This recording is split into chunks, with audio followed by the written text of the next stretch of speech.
Good morning all. मैं doctor Durgeshwari Mathur, Shri Agrasen शिक्षक प्रशिक्षण महिला महाविद्यालय भरतपुर से। आज का हमारा टॉपिक है अधिगम को प्रभावित करने वाले कारक। इससे पहले हमने अधिगम के बारे में पढ़ा था, अधिगम क्या होता है। अब अधिगम को जो प्रभावित करने वाले कारक हैं वो 3 तरह के कारक बताए गए हैं। एक है शिक्षक से संबंधित कारक, एक है पाठ्यक्रम से संबंधित कारक और एक है विद्यार्थी संबंधित कारक। तो इसमें शिक्षक संबंधी कारक में सबसे पहले हम पढ़ेंगे स्वास्थ्य यानी हेल्थ, यानी कि जब एक शिक्षक का स्वास्थ्य भी जो है वो अधिगम को बहुत प्रभावित करता है। जैसे जब एक शिक्षक आता है पढ़ाने के लिए और वो शारीरिक या मानसिक रूप से स्वस्थ नहीं है तो वो अच्छी तरह से शिक्षण नहीं करवा पाएगा, और जब शिक्षण अच्छे से नहीं हो पाएगा तो अधिगम भी अच्छे से नहीं हो पाएगा।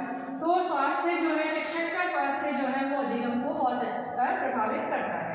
दूसरा है शिक्षक संबंधित कारक में विषय का ज्ञान, यानी कि एक जो टीचर होता है जब तक उसको अपने सब्जेक्ट की पूरी नॉलेज नहीं है तब तक वो अच्छे से बच्चों को शिक्षण नहीं करा सकता है, और जब शिक्षण अच्छे से नहीं होगा तो बच्चों को अधिगम भी सही से नहीं हो पाएगा। तो एक विषय का ज्ञान जो है वो एक शिक्षक के लिए बहुत ही अनिवार्य है। तो दूसरा जो हमारा था विषय का ज्ञान, यानी शिक्षक को विषय का ज्ञान होना आवश्यक है। तीसरा है शिक्षण विधियों का ज्ञान। इसके बाद जो है शिक्षण विधियों का ज्ञान है कि टीचर को ये पता होना चाहिए कि मुझे अपनी जो कंटेंट है, विषय वस्तु है, उसको किस मेथड से पढ़ाया जाए जिससे कि अधिगम जो है वो अच्छे से इफेक्टिव हो सके। तो शिक्षण विधियों का ज्ञान जो है वो भी अधिगम को प्रभावित करता है। फिर है मनोविज्ञान का ज्ञान। मनोविज्ञान जो है, मनोविज्ञान का ज्ञान भी शिक्षक को होना आवश्यक है। मनोविज्ञान के ज्ञान के अंतर्गत आता है बच्चों की क्या योग्यताएं हैं, उनकी क्या क्षमताएं हैं, उनकी क्या रुचि है, उनकी क्या आवश्यकताएं हैं, इन सब का ज्ञान जो है वो एक शिक्षक को होना आवश्यक है। यदि ये सारी चीज़ मनोविज्ञान का ज्ञान भी यदि शिक्षक को है तो वो अच्छे से जो है बच्चों को समझते हुए उनके अकॉर्डिंग शिक्षण कार्य करवा पाएगा और बच्चे अच्छे से अधिगम कर पाएंगे। तो इसके बाद नेक्स्ट हमारा सहायक सामग्री, यानी जब एक शिक्षक अपने शिक्षण के दौरान सहायक सामग्री का भली भांति यूज करता है, उपयोग करता है, तो उससे उसका शिक्षण जो है वो प्रभावशाली होता है। और जब शिक्षण सहायक सामग्री का यूज शिक्षण के दौरान किया जाता है तो बच्चे अच्छे से अधिगम कर पाते हैं। इसके बाद पाठ्यक्रम से संबंधित कारक है। इससे सबसे पहला आता है विषय वस्तु का आकार, यानी जो भी विषय वस्तु बच्चों को पढ़ाई जा रही है उसका आकार क्या है, यानी कि वो बहुत ज़्यादा तो नहीं है, उनकी योग्यता उनकी क्षमताओं के अकॉर्डिंग है या नहीं है। दूसरा आता है क्रम, यानी जो भी विषय वस्तु उनको पढ़ाई जा रही है उसका एक क्रम होना चाहिए। क्रम जो हमने शिक्षण सूत्रों में पढ़ा था कि शिक्षण सरल से कठिन की ओर, ज्ञात से ज्ञात की ओर, तो उस तरह से जो है विषय वस्तु का क्रम होना चाहिए।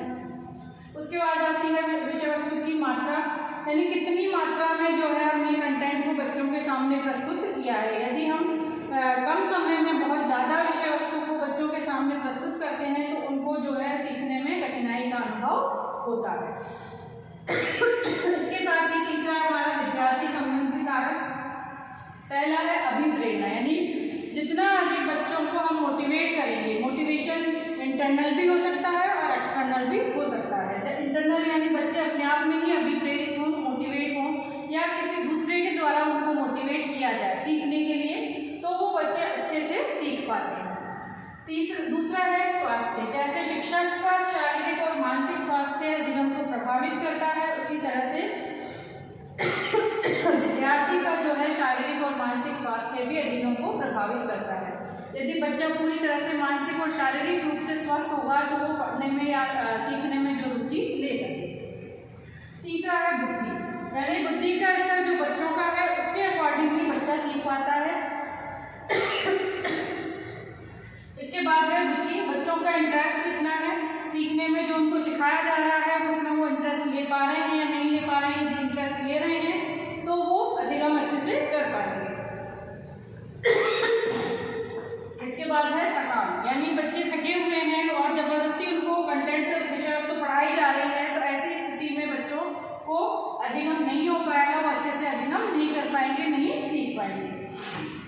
लास्ट पॉइंट है हमारा परिपक्वता, यानी एक जो शिक्षक जो भी पढ़ा रहा है, परिपक्वता यानी कि बच्चों की मैच्योरिटी क्या है, वो कितने परिपक्व हैं उस चीज़ को सीखने के लिए, उनकी मैच्योरिटी कितनी है, उनके अकॉर्डिंग यदि इसको नहीं कर पाता है।